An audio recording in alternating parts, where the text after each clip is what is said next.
Okay, so we're back at Exodus 20. We left off with how we're going to keep the Sabbath day now and in the new kingdom. Let me start off with Judges 5 and 11. So you brothers and sisters can see what I'm showing you. I want to show it to you so you have no excuse to believe what I'm saying to you is wrong. Judges 5 and 11. All the Old Covenant, just for your understanding, a lot of the prophecies haven't occurred yet, and some of them actually did occur back in the old days, but a lot of them are occurring now. A lot of the prophecies that Isaiah made, Ezekiel, Jeremiah, Hosea, Amos, a lot of that stuff happened in the 1100s, 1200s, 1300s, 1600s, 1800s, all right? The Atlantic slave trade with the Negroes coming to the Americas, who are the real tribes of Judah, that was Deuteronomy 28:68. That was that prophecy. In the whole 15 verse all the way to 68. They fit those prophecies.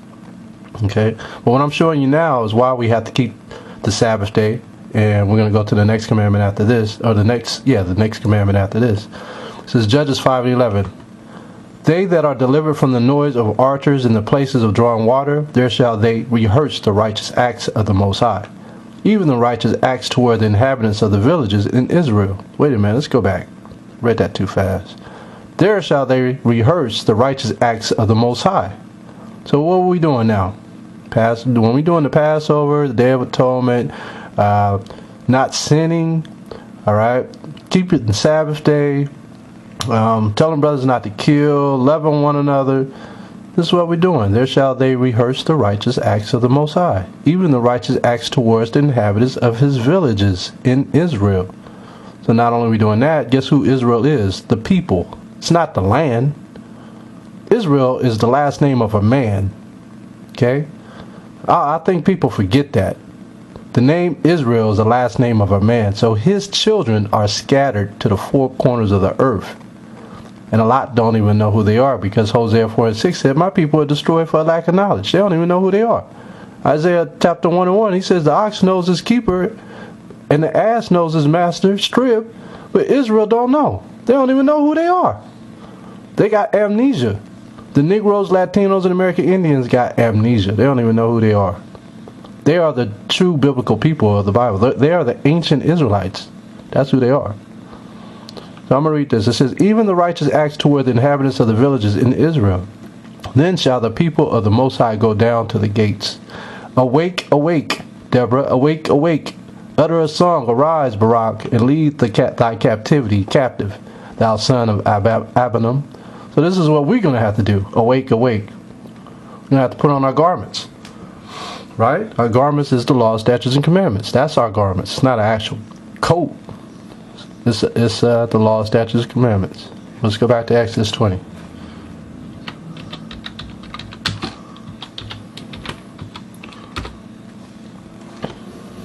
And I just want to go over this so some brothers and sisters who are out there who need help, who need understanding, who need to figure out why we're doing this, why we're keeping the laws. A lot of people don't understand that. So we'll go to where were we at? Okay, Exodus 20 and 12. Honor thy father and thy mother, that thy days may be long upon the land which the Most High thy power giveth thee. Okay. So, why must we honor our father and our mother? The Most High set that up for a reason. He had you be born unto that father, unto that mother for a reason. They had something in them where they had to teach you something so you could become the person who you are. All right? The Most High set it all up. He set that up. Okay? So let me show you. Not only do we honor our fathers and our mothers, but we honor the whole village. The uncles, the aunts, the cousins, the older cousins. Okay? The pastors, the elders. All right? The priest. It's the same order. If we can honor our father and mother, then we'll honor other older brothers. We'll have respect to them. But if you treat your father and mother like dirt, even your Yahushai, he didn't treat his mother like dirt. He didn't treat his father like dirt. He still loved his family. He even went to visit his family. Although they wasn't in the truth, they still loved him and he still loved them. Okay? Honor thy father and thy mother. All right? So let me show you why we have to do that. Here's a law right here, taking care of your family, right? 1 Timothy 5 and 8. Let's go there. Okay, 1 Timothy 5 and 8. Oh, I'll start with verse 1. It says, rebuke not an elder, but entreat him as a father, and the younger men as brethren. You see that? That's how we're supposed to treat one another, and that comes from that. Honor your father and your mother. Rebuke not an elder, but entreat him as a father. And the younger men, it don't say call him father. This is an elder. But entreat him as a father and the younger man as a brother. So your actions got to be as if he was just like your father, because he's not going to lie to you. If you trust him, he's not going to lie to you, do anything wrong to hurt and put you in jeopardy. Okay, 1 Timothy 5 and 2. The elder woman as mothers. See that? You ain't supposed to curse out older women. You're supposed to give them respect, give them understanding, help them. Was not Stephen placed over the older women? That was a high service when you read Acts the 6th chapter. Stephen, the disciple. It says, the elder women as mothers, the younger as sisters, with all purity. It says, honor widows that are widows indeed. Don't try to sleep with them. So brothers see a woman lose her husband, automatically he trying to get with her. It says here, honor widows that are widows indeed. Okay? Help them, tend to them, man. They need some help. They don't need somebody to sleep with them, have sex with them. All right? Cause them to fall into deeper sin. Well, the Most High don't honor that. Okay? 1 Timothy 5 and 4. But if any widow have children or nephews, let them learn first to show pity at home, and to require their parents, for that is good and acceptable before the Most High. Now she that is a widow indeed and desolate trusteth in the Most High, and continueth in supplications and prayers night and day. Okay, let's jump down here. And just to remind you too, even though we supposed to honor mother and father, treat all Israel as family. Hear, O Israel, the Lord our power is one. Together we are one. We were in the wilderness together. We entreated each other as family. Did not King David look for Joshua's son, the cripple, and nurse him up? He had him sit right at his table and fed him. Joshua's son, Joshua's son was crippled. King David, he took care of him, like adoption, so to speak. So, man, you got to have a tender heart, man, towards your people, man, you know.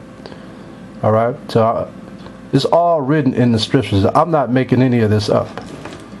Okay? So, let's go to verse 8. It says, and these things give in charge, that they may be blameless. But if any provide not for his own, and especially for those of his own house, he hath denied the faith, and is worse than an infidel. See that? He's worse than what they call a non-believer, if you don't even take care of your own family. Right? 40, 50 years ago, if you didn't take care of your family, you was called a hoodlum. Hoodlum now got clout, but back then you was a bum. But if any provide not for his own, I mean, you can't even feed your kids. You don't want a job. This is why you got to get a job, man, and be a man. Stand on all 10 toes. And you women too. Y'all got to be the same way, man. Stop messing with bums. But if any provide not for his own, and especially for those of his own house, he hath denied the faith. Let a man be a man, brothers and sisters. Let him work. Let him honor the Most High. And let him teach his family and lead. All right? He hath denied the faith, and is worse than an infidel. All right? So, that honor your father and mother go both ways. Okay? It goes both ways. Let me show you this. This is for the parents now. Proverbs 22 and 6. See, these laws, these statutes, they fall all under the same thing. Look at this. 22 and 6 Proverbs. Train up a child in the way he should go, and when he is old, he will not depart from it. Okay? So that 1 Timothy 5 and 8, This is what you're supposed to do when you're at home. Train up that child in the way he should go. When you're not there, how you gonna train him up in the way that he should go? He gonna be a bum. He gonna be an infidel. Train up a child in the way he should go, and when he is old, he will not depart from it. Meaning he's not gonna forget what you taught him. He's gonna stick with the scriptures. That goes for you men teaching your daughters too. You got to teach your daughters the scriptures, as hard-headed as daughters may be. Because girls are different from boys. You know, girls will talk back to you. And boys think twice about it because they know they'll get popped. Girls are a little different, you know, a little tender-hearted. So you got to teach them too. Train up a child in the way he should go, and when he is old, he will not depart from it. Did not Esther have an uncle that taught her? Mordecai? Did not Mordecai bring her up in the ways of the Most High, in the way that she should go? That's why she was selected as the queen over Babylon. Esther, Hadassah.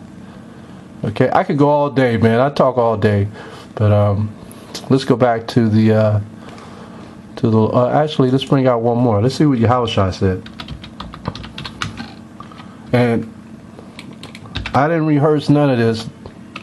I just jumped right in. It was on my spirit, so I just went straight into to start bringing the stuff out. Matthew 15. Let's start at verse 1. Then came to Yahushua scribes and Pharisees which were of Jerusalem, saying, Why do the disciples transgress the tradition of the elders? For they wash not their hands when they eat bread. But he answered and said unto them, Why do ye also transgress the commandments of the Most High by your tradition?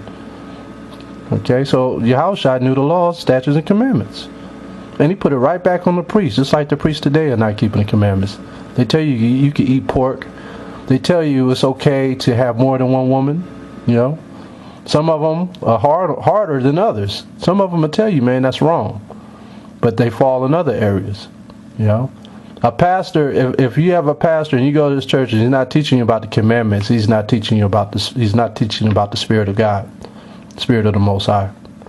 And if he's teaching about adultery and he's in the midst of adultery, how is he going to teach on that when he's in the ditch? That's what I mean. A lot of you brothers and sisters go to these churches not even knowing what the man is, and don't make up excuses for him. He's just a man. No, he's supposed to be a man of the Most High. He's supposed to be following the commandments because he's responsible for the flock. So if he's going off, the whole flock is going off. That's the leaven. That's the yeast. Okay.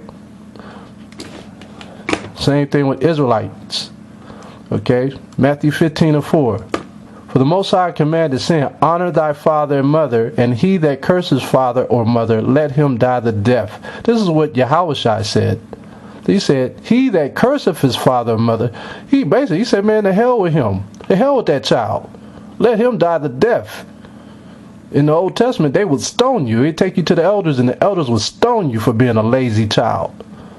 A lazy young man, teenager. Stone you.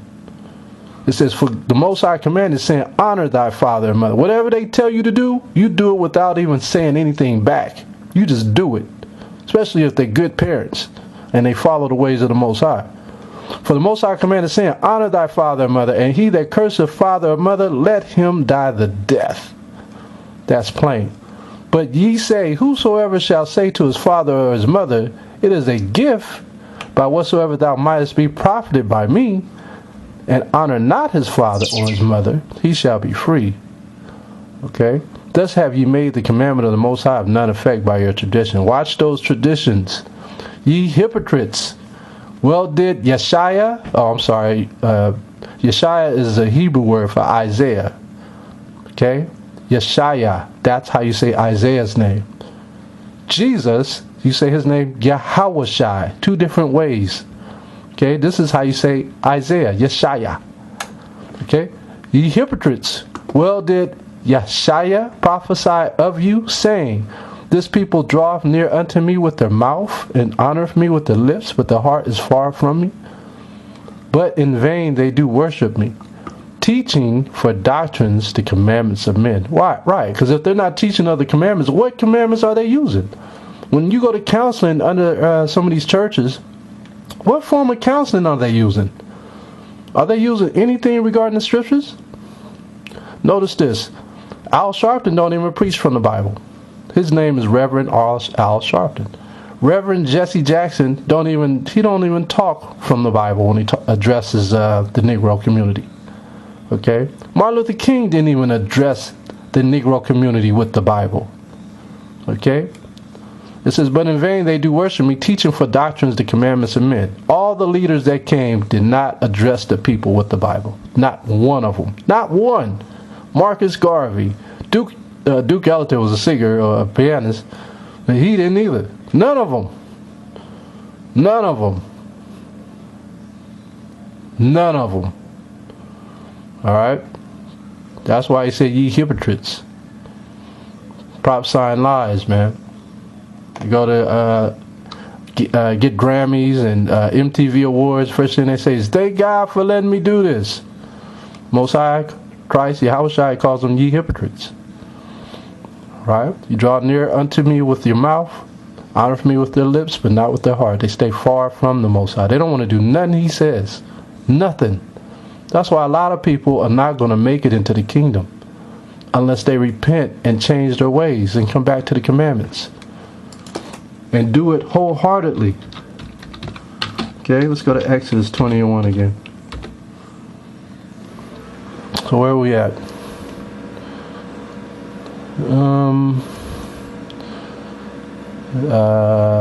We're right here. Thou shalt not kill. This is an easy one. Thou shalt not kill. Okay. You know what? We're going to save this for the next one.